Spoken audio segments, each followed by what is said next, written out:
ایک شخص نے ایک مرغا پالا تھا۔ ایک بار اس نے مرغا ذبح کرنا چاہا۔ مالک نے مرغے کو ذبح کرنے کا کوئی بہانہ سوچا اور مرغے سے کہا کہ کل سے تم نے آذان نہیں دینی ورنہ ذبح کر دوں گا۔ مرغے نے کہا ٹھیک ہے آقا، جو آپ کی مرضی۔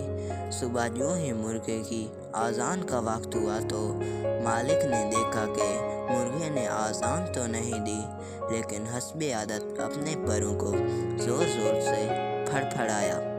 مالک نے اگلا فرمان جاری کیا کہ کل سے تم نے پر بھی نہیں مارنے ورنہ ذبح کر دوں گا۔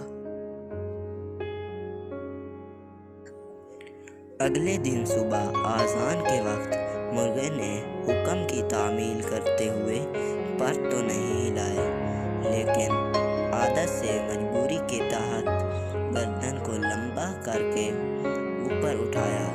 مالک نے اگلا حکم دیا کہ کل سے گردن بھی نہیں ہلنی چاہیے۔ اگلے دن آذان کے وقت مرغا بالکل مرغی بن کے خاموش بیٹھا رہا۔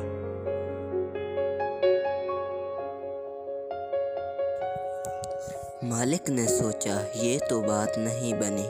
اب کے بار مالک نے بھی ایک ایسی بات سوچی جو واقعی مرغے بیچارے کے بس کی بات نہیں تھی۔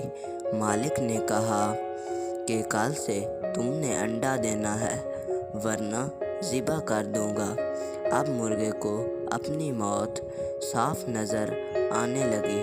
وہ بہت زاروں قطار رویا۔ مالک نے پوچھا کیا بات ہے، موت کے ڈر سے رو رہے ہو؟ مرغے کا جواب بڑا باکمال اور بامعنی تھا۔ کہنے لگا نہیں، میں اس بات پر رو رہا ہوں کہ انڈے سے بہتر تھا کہ آذان پر مرتا۔ تو پیارے ناظرین، کاش آج ہم میں بھی ایسی غیرت و حمیت پیدا ہو جائے۔